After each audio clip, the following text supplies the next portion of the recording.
कहते हैं कि किसी इंसान को अगर तड़पाना हो ना तो उसे जिंदगी जो है वो मौत से बदतर दे दो।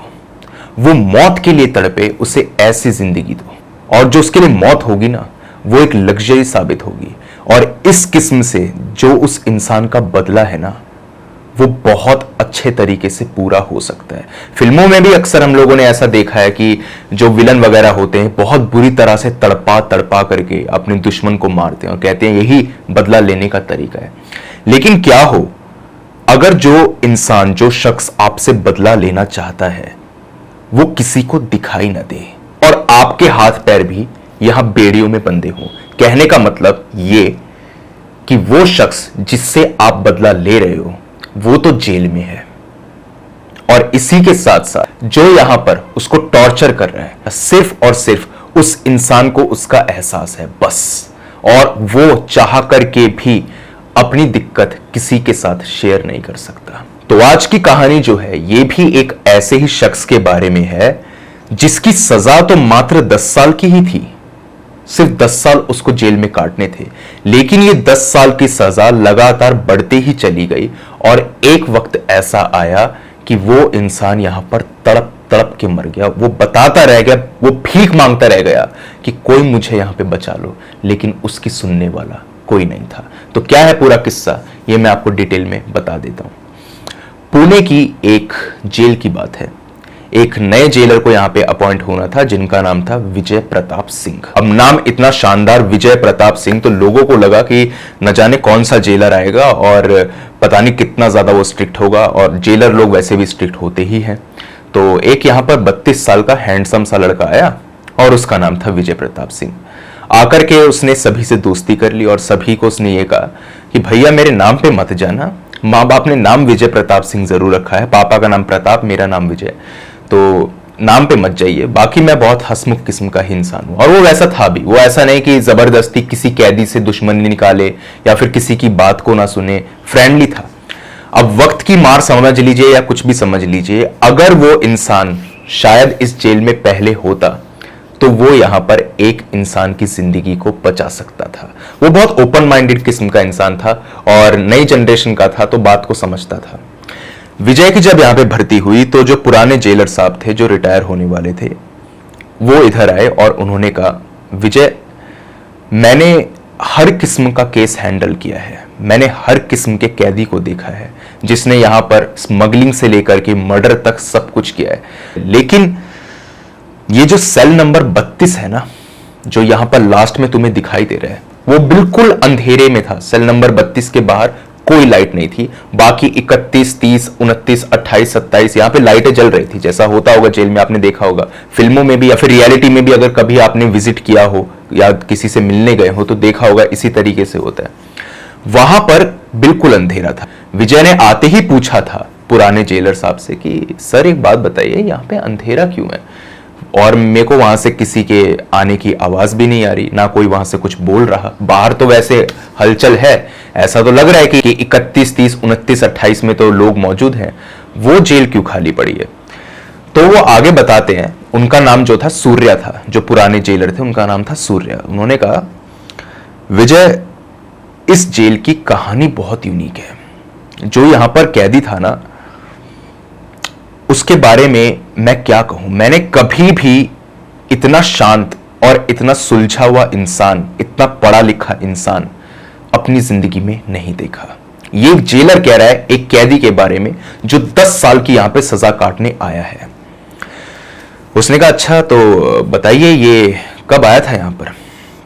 उन्होंने कहा वो यहां पर 1985 या 1987 में आया था, उसकी सजा सिर्फ 10 साल की थी। क्या पता 1995 या 1997 में वो छूट भी जाता, लेकिन वो कभी यहां से बाहर जा ही नहीं पाया। विजय ने कहा अच्छा तो ऐसा क्या हुआ, मतलब अभी आप कह रहे हैं बहुत सुलझा हुआ इंसान था, तो क्या मर्डर वगैरह कर दिया उसने या फिर जेल को तोड़ करके, जेल ब्रेक करके भागने की कोशिश कर रहा था। उन्होंने कहा ऐसा नहीं था, कभी भी उसने किसी को डिस्टर्ब नहीं किया। हमारे यहाँ के जो पुलिस ऑफिसर्स हैं वो तक भी उससे कभी कभी मदद मांगने जाते थे या फिर कुछ पूछने चले जाते थे, वो इतना सुलझा हुआ था। बस आखिरी में उन्होंने ये बात बोली, पूरी बात उन्होंने नहीं बताई। उन्होंने बस ये बोला, देखो विजय, मेरी बस एक ही हिदायत है तुम्हें, तुम कहीं भी जाना लेकिन रात के समय में उस जेल के आसपास मत भटकना। सेल नंबर 32 जो है वहां पर तुम ना ही जाओ तो अच्छा है। ये बात यहाँ के कैदी भी जानते हैं, यहाँ के सभी स्टाफ मेंबर्स जानते हैं।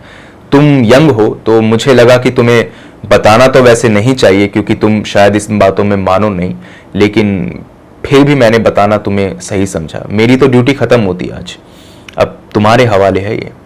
विजय ने कहा, आवाजें? किस किस्म की आवाजें? जेलर ने कहा, जो एक्स जेलर था, यहां पर किसी के चीखने की, किसी के रोने की, किसी के मदद मांगने की, गिड़गिड़ाने की आवाजें आती हैं और वो किसी भी तरीके से ये चाहता है कि उसको यहां से बाहर निकाल दिया जाए। विजय ने कहा, ऐसा तो बहुत से कैदी करते हैं जो गिड़गिड़ाते हैं, लेकिन कुछ वक्त के बाद में वो शांत हो जाते हैं। जैसे कोई नया कैदी आएगा तो वो यही कहेगा मैंने गुनाह नहीं किया, लेकिन कुछ वक्त के बाद वो भी समझ जाता है कि कोई उसकी बात को नहीं सुनने वाला। उसने कहा, नहीं, वो ऐसी बात नहीं है, वो बस मदद मांगता है, चीखता है, चिल्लाता है, उसकी बात पे ध्यान मत देना, वो चुप हो जाएगा, तुम अपना काम करना बस। विजय ने कहा, ठीक है। सूर्या जो थे वो चले गए। अब विजय का पहला दिन था। पहले दिन विजय ने यहाँ पे ड्यूटी करी, रात का वक्त था, कुछ भी अजीब नहीं था। सारे जो कैदी थे वो यहाँ पर हो हल्ला वगैरह मचा रहे थे। 10 बजे यहाँ पर लाइटें ऑफ हुई और वो सारे सोने के लिए चले गए। उसके बाद में सब लोग शांत। विजय को भी अच्छा लगा कि भाई यहाँ पर सब लोग जो है तमीज से रह रहे हैं।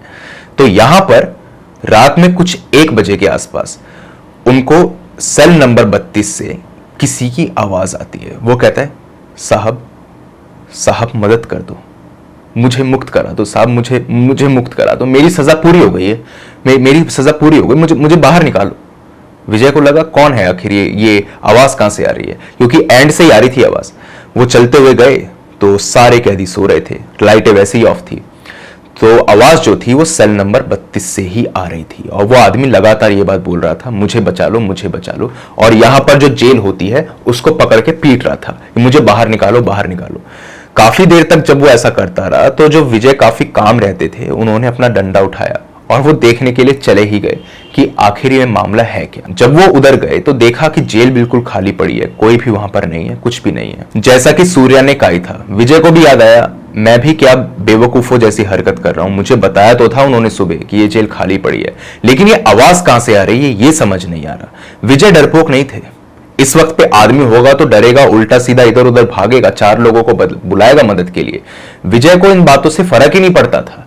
वो जानते थे कि उनको कुछ नहीं होने वाला और वो डरपोक किस्म के नहीं थे। भगवान और भूत में मानते थे लेकिन खामाखा डरते नहीं थे। वो वहां पे खड़े रहे कुछ 5 मिनट तक। ऐसा ही किसी कोई दीवार पीटने की आवाज, किसी की यहाँ पर चिल्लाने की, चीखने की आवाज आती रही और वो लगातार बोलता रहा, साहब मदद कर दो, मदद कर दो। विजय समझ चुके थे कि जेल में कुछ तो गड़बड़ है और वो वापस पलट करके आ गए। जैसा कि सूर्या ने कहा था, उसकी बात को मत सुनना। कुछ 1 मिनट तक फिर आवाज आई, फिर सब कुछ शांत।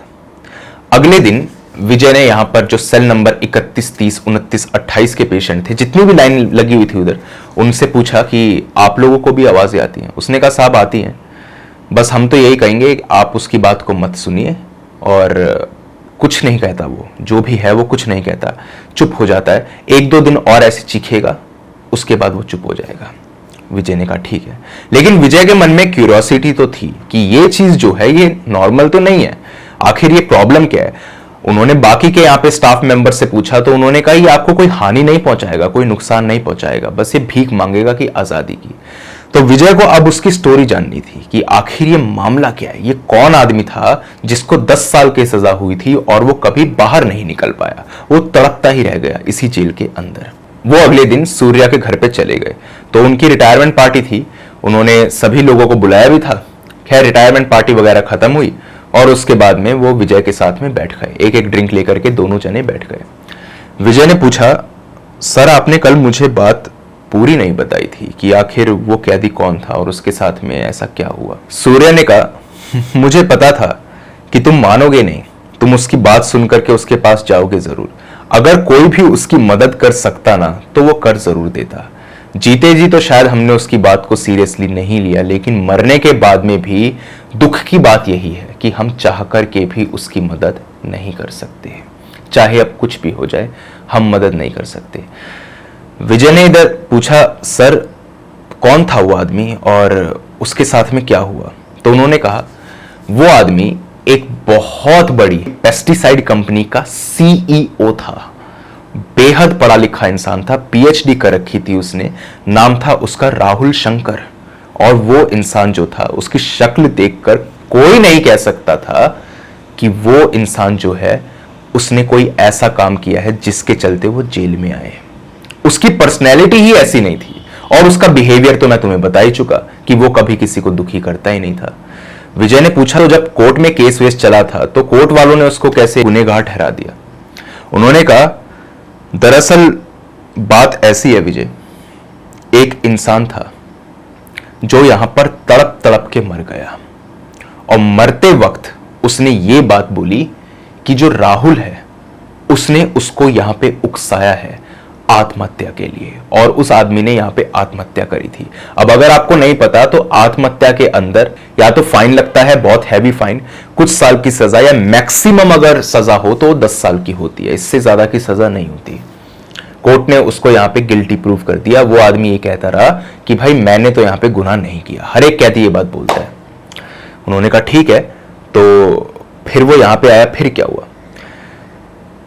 सूर्या ने कहा उसने कभी किसी को दुखी नहीं किया, लोगों की उसने मदद करी, बल्कि वो यहाँ के जो यंग कैदी होते थे उनको ये बात बोलता था कि तुम्हें यहाँ पे गुनाह नहीं करना, पढ़ाई लिखाई पे ध्यान देना है, और अगर तुम अच्छे इंसान बनोगे तो कानून की नजरों में भी तुम अच्छे ही रहोगे।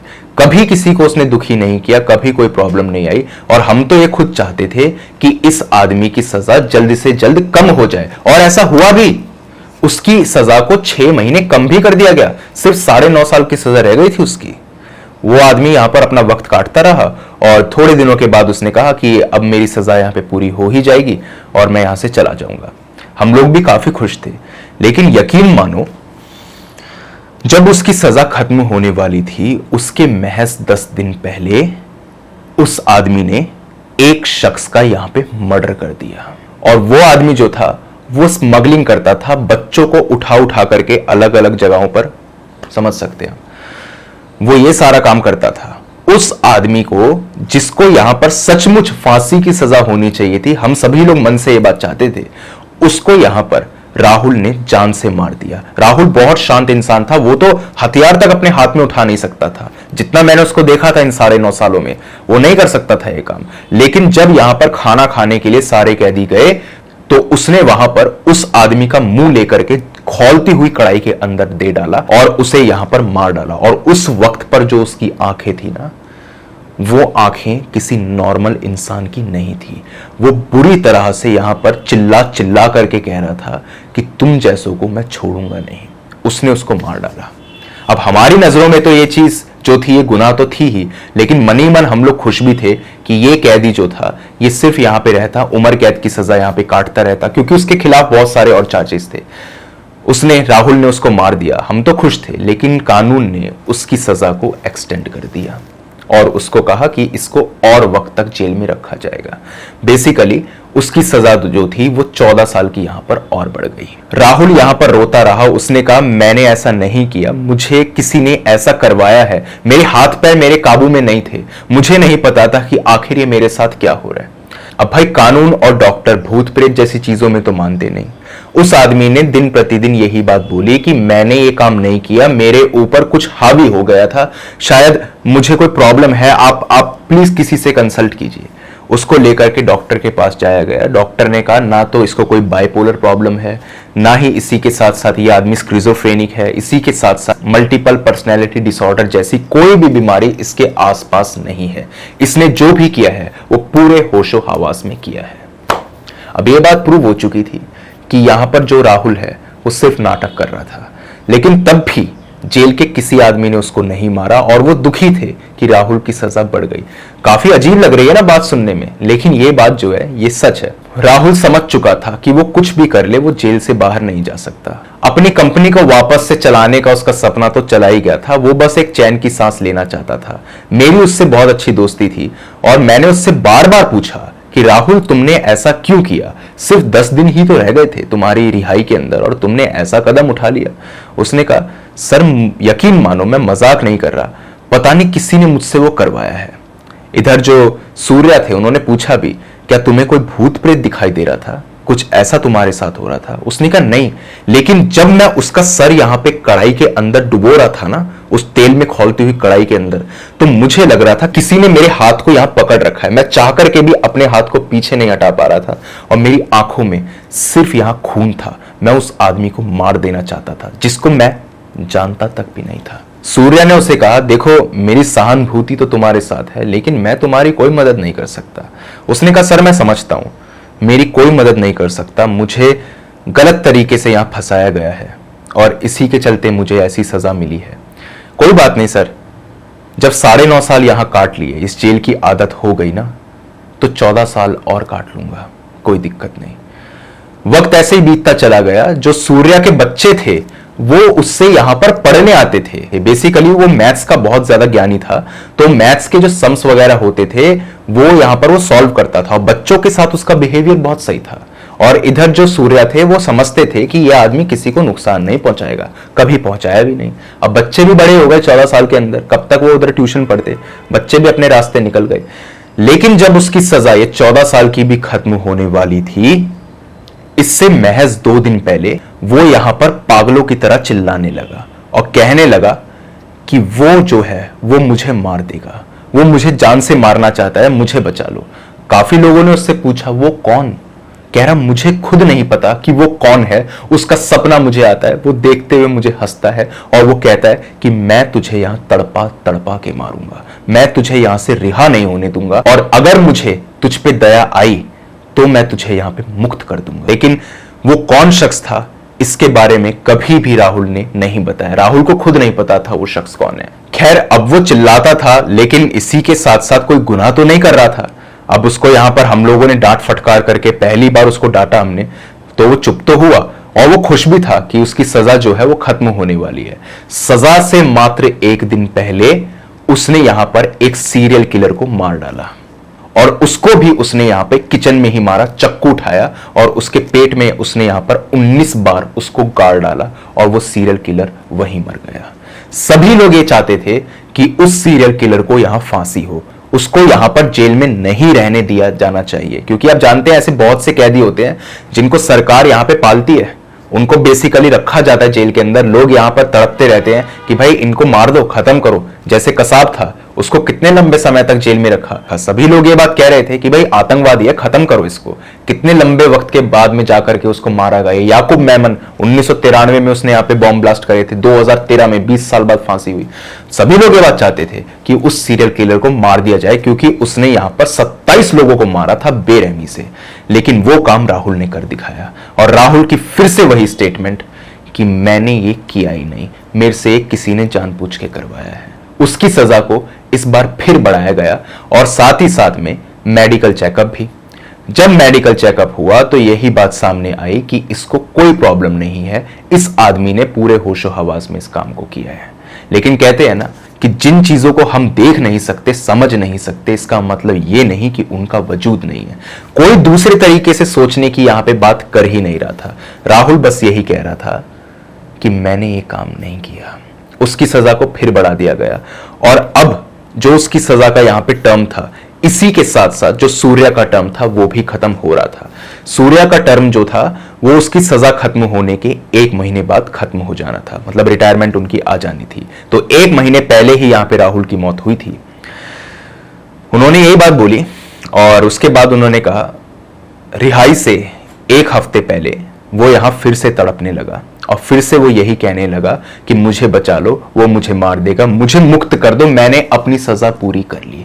जो यहां पर विजय को पहले दिन सुनाई दिया था कि साहब मुझे बाहर निकाल दो, मेरी सजा पूरी हो गई है, मुझे मुक्ति दे दो, ये बात वो आदमी बोल रहा था। सभी लोगों ने उसको यहां पर शांत कराने की कोशिश करी। सभी लोगों ने कहा आखिर हुआ क्या। वो यही बोलता, मेरी सजा आखिर क्यों इतनी बढ़ाई जा रही है, मैंने कुछ नहीं किया, मुझे कुछ याद भी नहीं है, मैंने सचमुच कुछ नहीं किया, मुझे बाहर निकाल दो। कोई उसे बाहर नहीं निकाल सकता था। वो अब उस आदमी ने यहां पे ये स्टार्ट कर दिया कि वो अपने सर को लेता और दीवार में खींच खींच करके दे करके मारता। अपने आप को वो खुद मारने की यहां पे कोशिश करता, लेकिन बार बार जो यहाँ पर जेलर और इसी के साथ साथ जेल के स्टाफ मेंबर्स होते वो आकर के उसे बचा लेते। मरना चाहता था वो खुद, लेकिन वो मर नहीं पा रहा था। उसको यहाँ पर हॉस्पिटल में भी भर्ती करवाया गया। सूर्या ने कहा कि उसने मुझे कहा था कि साहब मुझे जहर दे दो, मुझे यही मार दो, मैं पागल हो जाऊंगा। मैंने सचमुच कुछ नहीं किया और अगर दिन बीतते चले गए तो शायद मैं फिर से किसी इंसान को मार दूंगा और फिर से मैं अपनी जिंदगी यही काटूंगा। जब वो यहाँ पे आया था तब उसकी उम्र महज 25 साल की ही थी। अब 25 साल में 14 साल, 10 साल और इसके बाद में दोबारा से आप और लंबे वक्त को आप जोड़ लीजिए। वो मेंशन नहीं किया गया कि अगली बार की उसकी सजा कितनी लंबी थी, क्या पता 14 साल की ही हो। तो अब समझ सकते हैं उसकी तो पूरी जिंदगी निकल गई थी यहाँ पर। उसने बस यही कहा, साहब मुझे यहाँ पर जहर देकर के मार दो। सूर्या उससे उम्र में छोटे थे। उन्होंने कहा मैं ऐसा नहीं कर सकता, मेरे हाथ में पावर नहीं है, मैं कुछ नहीं कर सकता। जब वो ठीक हो गया, 1-2 दिन में वो ठीक हो गया, उसको यहाँ पर एक अलग बैरक में रख दिया गया, जिस बैरक का नाम था यहाँ पर सेल नंबर 32, जहां पर वो सचमुच मरा था। वहां पर उसको रख दिया गया और वहां पर भी वो चिल्लाता रहता, चीखता रहता। अब पहली बार ऐसा हुआ था कि जेल के अंदर जो पुलिसकर्मी थे उन्होंने उसको बेरहमी से पीटा था और इधर बेड़ियां उसके हाथ पैरों में बांधी थी कि ताकि ये आदमी शांत रहे। रिहाई लगातार पास आए जा रही थी। कुछ यहां पर 3-4 दिन ही रह गए थे। वो कहता था कि मुझे सपने में वो इंसान दिखाई देता है और वो मुझे कहता है कि मैं तुझे मुक्त नहीं होने दूंगा, तू यहां से आजाद हो ही नहीं सकता, चाहे तू कुछ कर ले। उसने यहाँ पे खाना पीना भी बंद कर दिया। वो यहाँ पे अनशन पे चला गया कि मैं भूखा रह करके मर जाऊंगा, लेकिन मैं मरना चाहता हूं, किसी भी तरीके से मरना चाहता हूं। लेकिन विजय, यकीन मानो, उसकी मौत का राज आज तक भी एक राज ही है। कई लोग ये बात बोलते हैं कि उस जेल के अंदर एक पुलिसकर्मी था जिसका नाम था विष्णु। उसको यहां पर बहुत मानता था, क्योंकि विष्णु जो था वो जानता था कि इधर जो राहुल है उसने कुछ भी गलत नहीं किया। कई लोग ऐसा कहते हैं 2.5 से 3 दिन पहले विष्णु ही वो इंसान था जिसने उसको यहां पर ब्लेड दिया था, जिसके चलते उसने अपनी गर्दन खुद काटी थी और वो मर गया था। और जब वो मर रहा था ना, तब भी उसके बैरक से किसी के चीखने की आवाज आ रही थी और वो कह रहा था मुझे बचाओ बचाओ, ये वो कह रहा था। लेकिन विष्णु की ड्यूटी वहीं लगी थी और उसने कहा सर यहाँ पे सब कुछ ठीक है, ये इंसान जो है ये ऐसे चिल्ला रहा है, मैं उसको चुप करा दूंगा। हम लोग वापस अपने अपने काम पर चले गए और थोड़ी देर के बाद एक खबर मिली कि वो इंसान मर चुका है। अब शक तो हमेशा से हमें विष्णु के ऊपर ही था, लेकिन कभी भी ये बात साबित नहीं हो पाई। शायद विष्णु ही वो शख्स था जिसने उसके ऊपर रहम किया था, जिसके चलते उसे मौत का तोहफा मिला। और इसी के साथ साथ एक बात तुम्हें मैं बता दूं, जो आवाज उस वक्त पर उसके कमरे से आ रही थी ना, वो उसकी नहीं थी, वो किसी और शख्स की थी जो यहां पर चिल्ला चिल्ला करके मदद के लिए पुकार रहा था। हम लोगों ने उस वक्त पे उस बात को इग्नोर कर दिया और थोड़ी ही देर में, कुछ 1-2 मिनट के अंदर अंदर यहां पर राहुल मर गया। विष्णु के ऊपर आज तक भी केस चल रहा है और कभी हमें लगता नहीं कि सच सामने आएगा। उसने कहा सर ये बात काफी अजीब है, एक शख्स ऐसे मर गया, एक शख्स जिसकी सजा यहां पे कब की खत्म हो जानी चाहिए थी, वो यहां पर लगातार बढ़ती ही चली गई और किसी को नहीं पता कि उस आदमी के साथ आखिर हुआ क्या, किसने उसको मारा। उसने कहा सच बताऊं, मैंने कभी भी इस केस की तह तक जाने की कोशिश नहीं करी और हम लोगों को उसके मरने के बाद में उसी बैरक में से उसके चिल्लाने की आवाज आती थी। वो कहता था मुझे यहां पर मुक्त करवा दो, मुझे यहां से आजादी दिलवा दो। हो सकता है कि उसकी आत्मा आज भी वहां पे भटक रही हो। तो इधर विजय ने कहा आप लोगों ने किसी पंडित वगैरह को नहीं बुलाया, उससे बात नहीं करी? कह रहा हमने पंडित को बुलाया, पंडित ने बस यही कहा कि ये आत्मा जो है ये मुक्त नहीं हो सकती। मैंने यहां पर अपनी तरफ से सारा काम कर लिया, लेकिन ये आत्मा यहां से बाहर नहीं जा रही। या कह सकते हो कि कोई ऐसी आत्मा है जो इसको यहां पर बांध करके रखे हुए है, वो इसको यहां से नहीं जाने देना चाहती। अब वो दूसरी आत्मा शायद वही हो सकती है जिसका जिक्र राहुल करता था कि वो आदमी जो है वो हंसता है और मुझे कहता है कि मैं तुझे यहां पे मुक्त नहीं होने दूंगा। मतलब मरने के बाद में भी उसने उसकी आत्मा को अपना गुलाम बना करके रखा हुआ है। ना तो वो खुद मुक्त होता और ना वो राहुल को होने देता। सूर्या ने कहा यही पूरी कहानी है। ना तो वो कभी भी तुम्हें दुखी करेगा, बस उसकी बात को मत सुनना, नहीं तो वो रोज चिल्लाता रहेगा। यही पूरी बात है, बाकी पूरी जेल यहां पे सुरक्षित है। इस बात को सुनकर के विजय के तो मानो कान ही खड़े हो गए। उन्होंने कहा, बड़ी अजीब बात है सर, आप इस केस की जड़ तक नहीं पहुंचे, लेकिन मैं जानना चाहूंगा आखिर कौन था वो शख्स और क्या हुआ था उसके साथ। उन्होंने कहा, जानना चाहोगे, जान लो, बहुत पुरानी बात है, 30 साल हो गए इन बातों को। मतलब वो आदमी 1985 में आया था, 2021 में उसकी जाकर के मौत हुई थी, 36 साल इन बातों को हो गए। तुम्हें लगता है कि तुम इन बातों को जानना चाहोगे तो जान पाओगे? चले जाओ, मिलाओ, जिसको भी यहां पे राहुल जानता था उन लोगों से मिलो, बात करो, आखिर हुआ क्या था। उसने कहा, जो जिंदा होगा मैं देख करके आऊंगा। अब आप समझ सकते हैं कि जिस वक्त पर यहां पर विजय की भर्ती हुई होगी 1985 के अंदर, उनकी उम्र कितनी कम रही होगी। तो महज 1985 में वो 22-23 साल के रहे होंगे। तब से लेकर के वो देख रहे हैं उस इंसान की हरकतें जो 2021 में जाकर के मरा। यहां पर विजय निकल पड़े सच की तलाश में। वो जानना चाहते थे आखिर क्या हुआ। उसकी कंपनी के बारे में उन्होंने बात यहां पर करी, जहां पर भी उसकी कंपनी सिचुएटेड थी उसके बारे में यहां पे नहीं बताया गया। तो मालूम चला वो कंपनी कुछ 10 साल पहले बंद हो चुकी, यानी कि कोई उस कंपनी को चला रहा था।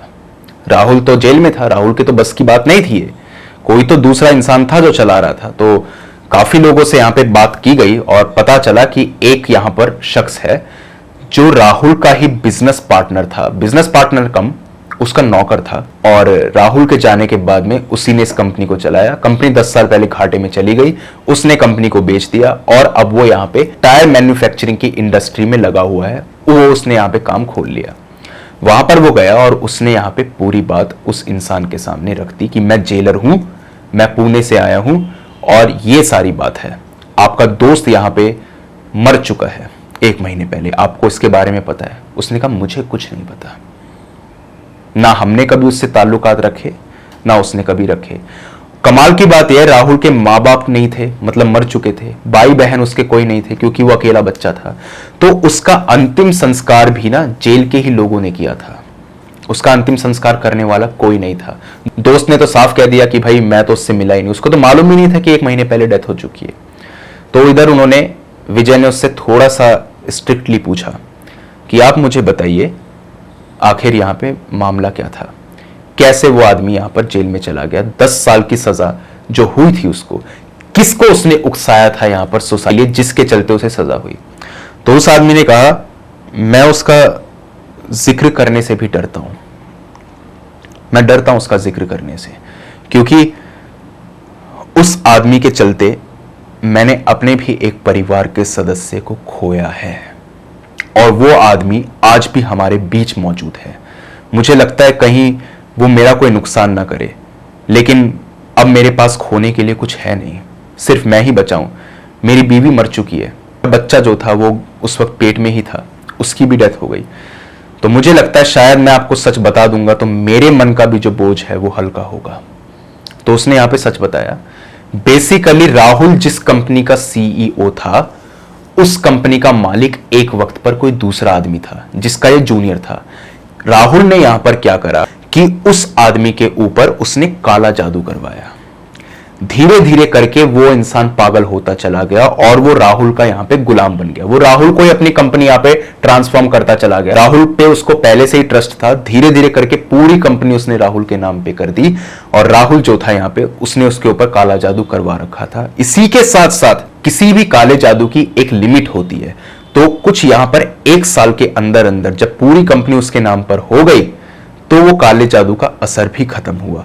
तब उस आदमी को होश आया कि आखिर मैंने ऐसा किया क्यों। उसके बीवी बच्चे उसको रोकते थे कि तुम ऐसा मत करो, तुम राहुल पर इतना भरोसा मत करो, लेकिन वो कहता था कि राहुल जो है मुझे धोखा नहीं देगा, वो मेरा बिजनेस पार्टनर, सही मायनों में बिजनेस पार्टनर ही था वो। लेकिन बाद में उसने कंपनी को यहां पर टेक ओवर कर लिया था, खुद ही उस आदमी ने कंपनी दे दी थी कि तुम ही इसको चलाओ।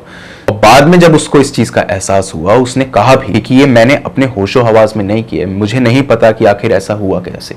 बस वो यही बात बोलता रहता था और दिन प्रतिदिन वो ये धमकी देता था कि राहुल तुम मेरे को मेरी कंपनी वापस कर दो, तुमने जो भी मेरे से हड़पा है वो धोखाधड़ी से हड़पा है, मैंने अपने होशो हवास में कुछ नहीं किया। अब कोई भी इन बातों पे विश्वास करता नहीं, और ये बातें 1 साल के अंदर अंदर हुई थी। तो एक दिन में तो ऐसा नहीं हुआ था कि उसने पेपर साइन करके दे दी हो ताकि लोगों को शक भी हो। धीरे धीरे करके उसने इस चीज को बढ़ाया, और जब पूरा 1 साल का पीरियड खत्म हुआ तो कंपनी उसके नाम हो गई। राहुल ने कहा मैं ऐसा नहीं करूंगा, जो बात है इधर सच है, मैं नहीं करूंगा। ये सारी बात उस इंसान के सामने हुई थी जो अब यहां पर टायर मैन्युफैक्चरिंग कंपनी चलाता था। तो उसने यहां पर मना कर दिया। उस आदमी ने यहां पर धमकी दी कि मैं तुझे जान से मार दूंगा। यही सारी जो नॉर्मल धमकियां होती हैं। राहुल ने इस चीज को इतना सीरियसली लिया कि उसके बीवी बच्चे जब कार से जा रहे थे, उसकी पूरी फैमिली को उसने यहां पे खत्म करवा दिया। कहा जाता है कि एक ट्रक से उनकी कार टकराई और उसके अंदर उसकी बीवी और उसके 3 बच्चे मर गए। अब कहने को तो ये रोड एक्सीडेंट ही है, लेकिन शक मुझे हमेशा से राहुल पर ही था। राहुल ने हमेशा इस बात को डिनाई किया है। राहुल ने कभी नहीं कहा कि मैंने ऐसा कुछ किया है, लेकिन सर मैं मन ही मन जानता हूं उसका इसके अंदर हाथ था, क्योंकि उसके चेहरे के ऊपर वो चीज दिखाई देती थी। वो गिल्ट नहीं था उसके चेहरे के ऊपर, या शर्म नहीं थी, उसके चेहरे पर एक खुशी थी। इसी के साथ में जिस आदमी से उसने उस कंपनी को टेक ओवर किया था, वो लगातार ये धमकी देता था कि मैं तुझे यहां पर छोड़ूंगा नहीं, मैं तुझे यहां पर तबाह कर दूंगा। उसने उस इंसान के साथ इतना बुरा किया, उसको यहां पर गुंडों से पिटवाया, हर तरीके से उसकी बदनामी कर दी, उसकी इज्जत का उसने पूरा का पूरा यहां पे कचरा कर दिया। उस इंसान की कोई इज्जत नहीं रह गई। गरीब वो इतना ज्यादा हो चुका था, और अंत में जब उसके पास कुछ भी नहीं रह गया और उसे समझ में आ गया कि मैं यहां पर बच नहीं सकता, तो उसने एक अंतिम चाल चली। उसने यहां पर सुसाइड कर ली, और सुसाइड नोट में उसने मेंशन किया कि मेरी सुसाइड का रीजन राहुल है, और राहुल ने मुझे इतना ज्यादा टॉर्चर किया है। उसके बाद में थोड़ी बहुत इन्वेस्टिगेशन हुई। वो गुंडे भी पकड़ में आए जिन्होंने यहां पे उस इंसान को टॉर्चर किया था। तो कोर्ट में गवाही हुई, और फाइनली राहुल को 10 साल की सजा हो गई।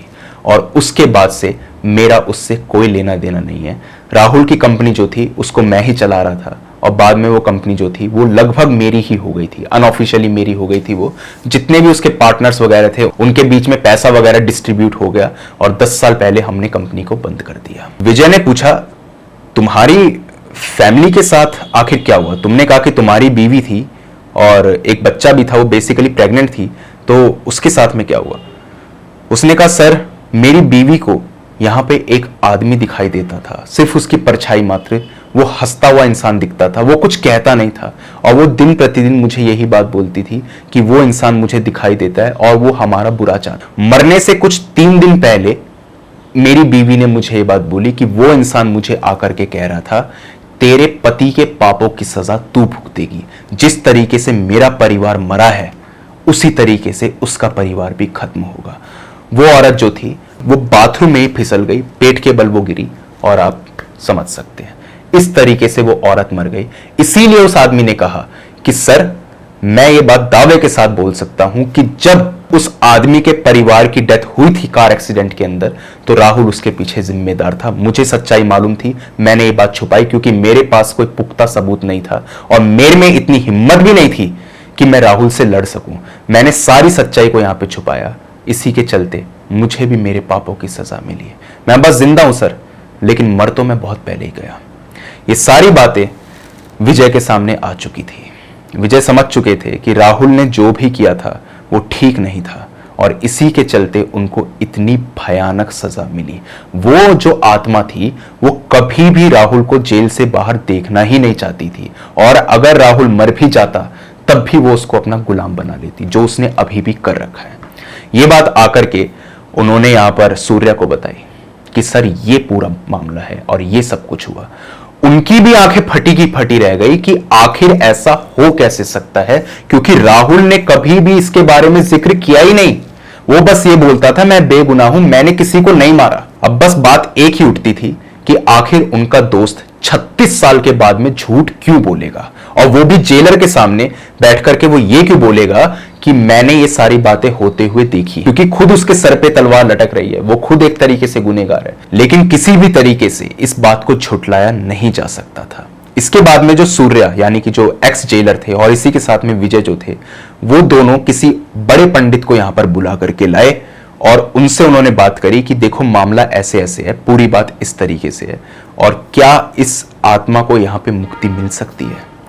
वो खुद उस जेल के अंदर गया और उस जेल के अंदर जब उसने तहकीकात करी तो वो डरते हुए वहां से बाहर भागा और उसने ये बात कही कि कोई दूसरी आत्मा यहां मौजूद है जो ये बात साफ कह रही है कि अगर किसी ने भी इसकी मदद करने की कोशिश करी तो उसके और उसके परिवार का हश्र बहुत बुरा होगा। मैं किसी भी तरीके से तुम्हारी मदद नहीं कर सकता, मैं तो किसी को नहीं जानता जो यहां पर तुम्हारी मदद कर सके। तुम बस लगे रहो, कोई अच्छा पंडित, कोई अच्छा साधु, कोई अच्छा मौलवी, कोई अच्छा तांत्रिक, जो भी तुम्हें मिले उससे तुम बात करो, लेकिन ये मेरे बस की तो बात नहीं है। उन बातों को 2 साल आज बीत चुके हैं, आज भी वो लोग यही चाहते हैं कि किसी तरीके से उन दोनों आत्माओं को मुक्ति मिल जाए। उनको कोई भी यहां पर पंडित या साधु नहीं मिल रहा जो उनकी मदद कर सके। यहां पर 53 लोगों से बात करी है, जिसके अंदर यहां पे अघोरी भी है, तांत्रिक भी है, पंडित भी है, मौलवी भी है, 53, लेकिन सब ने यहां पे मना कर दिया कि हम मदद नहीं करेंगे। अब जेल को उठा करके कोई राजस्थान तो लेकर के जा नहीं सकते कि वहां पे मंदिर में जाकर के ये बात कर ली जाए, और वहां पर भी वो लोग काफी सारे मंदिरों में घूमे, काफी सारे पंडितों से बात करी, लेकिन सब लोगों ने यहां पे मना कर दिया। आज भी वो यही चाहते हैं कि किसी तरीके से उन दोनों को मुक्ति मिल जाए। खैर, उस दिन के बाद से लेकर के आज तक विजय को कभी भी उस जेल के अंदर से किसी के चीखने चिल्लाने की आवाज नहीं आई। लेकिन ऐसा बहुत बार हुआ है कि जब वो सेल नंबर 32 के पास में जाते हैं और उस सेल को घूर करके देखते हैं तो उन्हें ऐसा लगता है कि उसके अंदर कोई मौजूद है, लेकिन वो किसी को दिखाई नहीं देता। लेकिन सच सभी लोग जानते हैं कि आज भी राहुल और उस इंसान की आत्मा उधर ही कैद है, और जब तक वो इंसान राहुल के साथ में है वो उसे मुक्त नहीं होने देगा। ना तो खुद मुक्त होगा, ना राहुल को जाने देगा। और आज भी उनकी तलाश जारी है कि कोई ऐसा शख्स, कोई ऐसा फरिश्ता उतर करके आए जो उन दोनों को यहां पे मुक्त कराए। उनका कोई लेना देना नहीं है राहुल से, और राहुल तो अब परेशान भी नहीं करता, उनको कोई लेना देना नहीं है, लेकिन फिर भी वो यही चाहते हैं कि किसी तरीके से तो मुक्ति हो जाए, किसी तरीके से तो ये लोग यहां से जाएं, लेकिन वो जा नहीं रहे।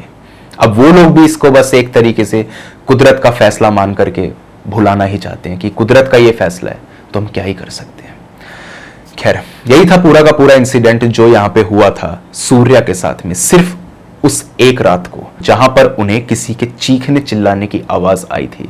और उस आवाज का जब उन्होंने पीछा किया और जब उसकी सच्चाई पता लगी उन्हें, तो उनके होश फाख्ता हो गए। आप मुझे बताइए आपको स्टोरी कैसी लगी। इसी के साथ साथ अगर आपके पास में भी कोई ऐसा ही हॉरर और क्रीपी इंसिडेंट है तो आप मेरे साथ शेयर कर सकते हैं मेरी जीमेल और इंस्टा आईडी पर। जीमेल आईडी ऊपर दिखाई दे रही होगी आपको, और इंस्टा आईडी का लिंक डिस्क्रिप्शन बॉक्स में मौजूद है। दोनों ही प्लेटफॉर्म्स में से जिस भी प्लेटफॉर्म पे आप कंफर्टेबल हो वहां पे जाकर के अपनी स्टोरी मेरे साथ साझा कर दीजिए।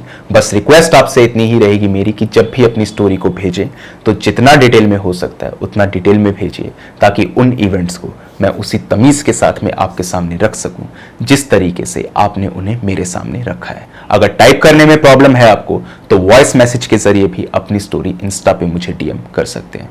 बाकी आज की वीडियो के अंदर इतना ही था। जल्द मिलता हूं एक नई वीडियो के साथ में, तब तक के लिए टेक केयर, गुड बाय।